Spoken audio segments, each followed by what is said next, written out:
Hi, this is Wendy Doll, and this is Bruises and Ligature Marks. First of all, I just want to put a little disclaimer out there and just remind everyone that special effects makeup is for entertainment purposes.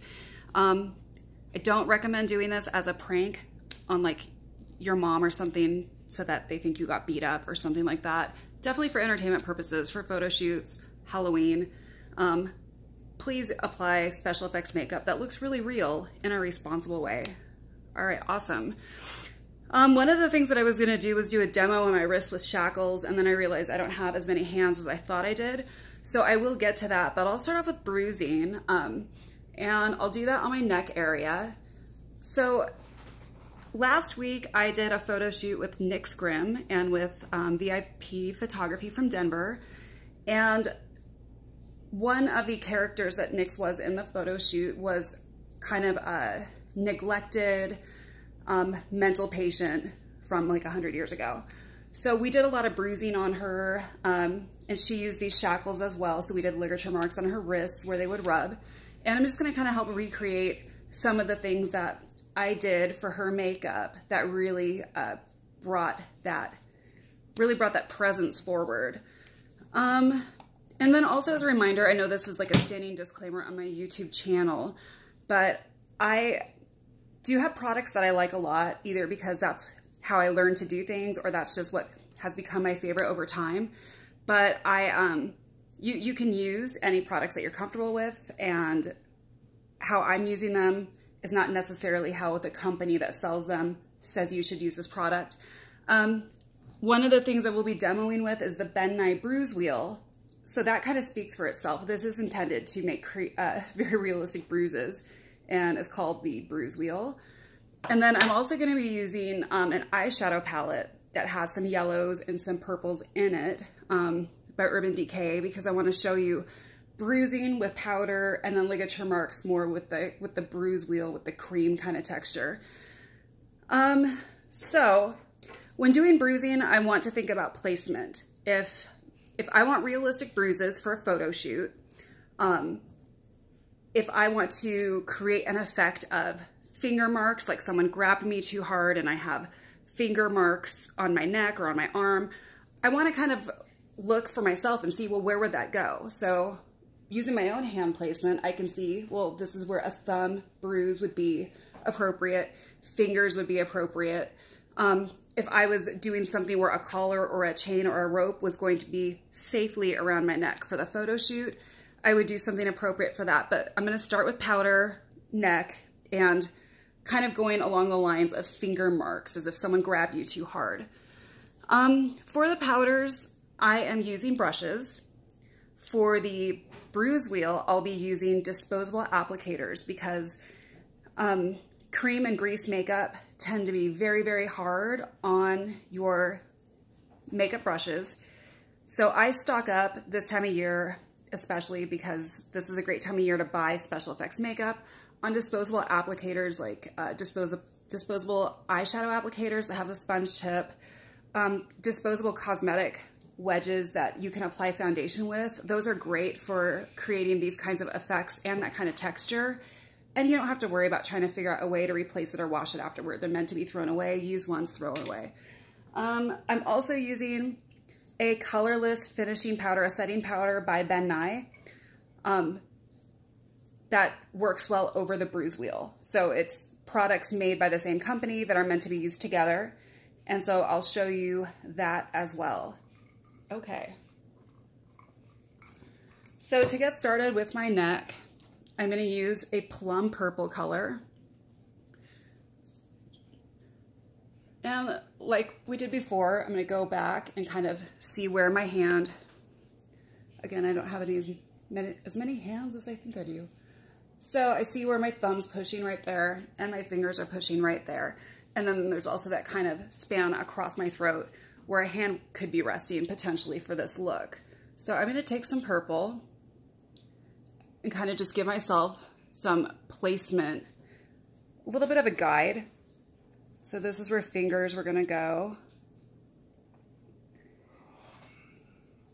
And I'm just adding a little bit of color. I'm going to diffuse this and blend it, but I just want to get my color placement close to where I want the bruises to be maybe a little bit more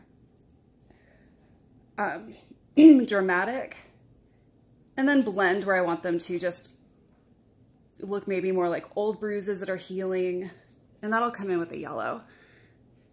So I am going back to my original spots that I marked, and then I'm blending them towards my throat. And this is with a plum purple kind of color. I'm blending them up and down, circular, all the way around, because I really want the color to fade in and out. Bruises do not go on with precision, or bruises do not appear with precision. So we want to definitely replicate what they look like normally. I'm using a yellow eyeshadow as well. A yellow eyeshadow gives that purple dimension. It also looks like a healing bruise, bruising on top of bruises. It really helps kind of create that whole bruised effect. And I'm taking that yellow and I'm kind of going around some of the darker parts of the purple plum color. And then I'm also just kind of blending that towards the center around my throat.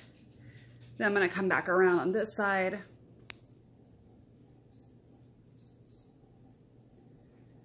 And again, I'm using my phone as my mirror, so I apologize if my accuracy is not spot on, because I'm just not totally used to doing makeup this way. And especially if I'm applying it on other people, I've got both hands available and can see what I'm doing, so it's a little less weird.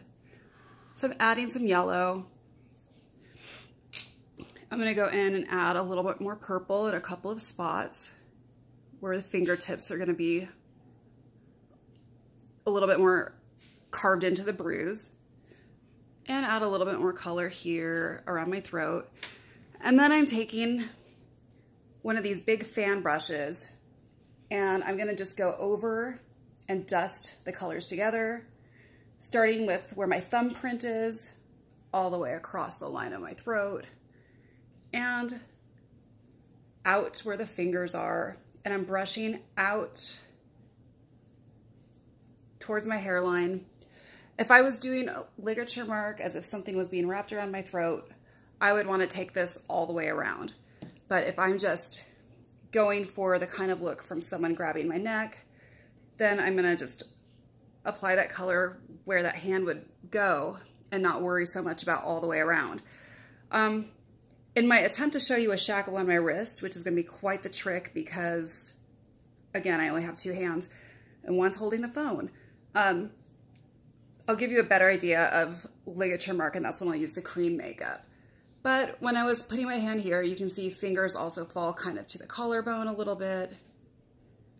And it's definitely okay to go back over and add a little bit more color where you want a little bit more dimension.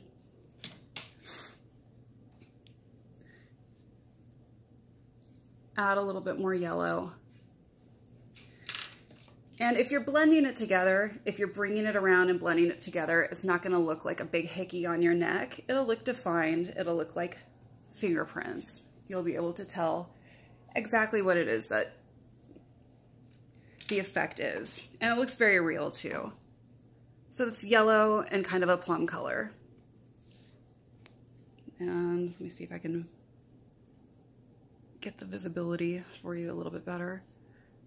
So I'm putting the plum down, and then I'm taking just a very bold yellow color, and I'm going right alongside and over, and then the fan brush to blend.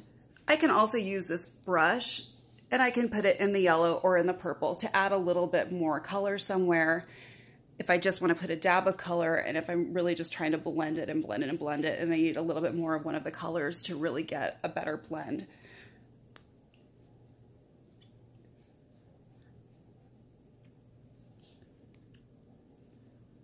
So here we have neck bruising.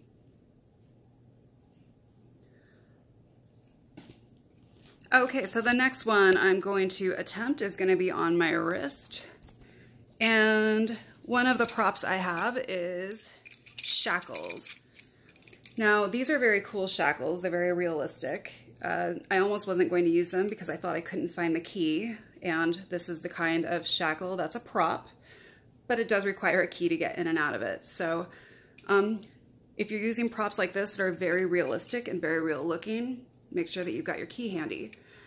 But when I'm putting this on my wrist, I can see where, kind of where it would fall. I can see where it's gonna rub against bones. I can see where it's gonna sit. So if I'm gonna create a ligature mark, knowing that this is the prop that I'm gonna use along with it, I wanna follow kind of the shape of it and how it's going to be resting against my skin and against, you know, my bone. And of course, if I was doing this for real, this would be much tighter. But it gives you an idea of where my color placement is gonna be and where it's rubbing against my wrist, so that when I'm doing it, I'll put the shackle back on so you can see how it fits over it. Oh boy. So going back to how I only have 2 hands, I wonder if I may need to do my ankle instead, actually,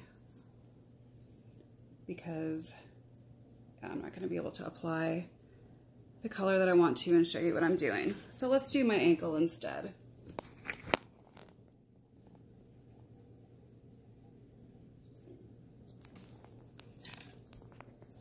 All right,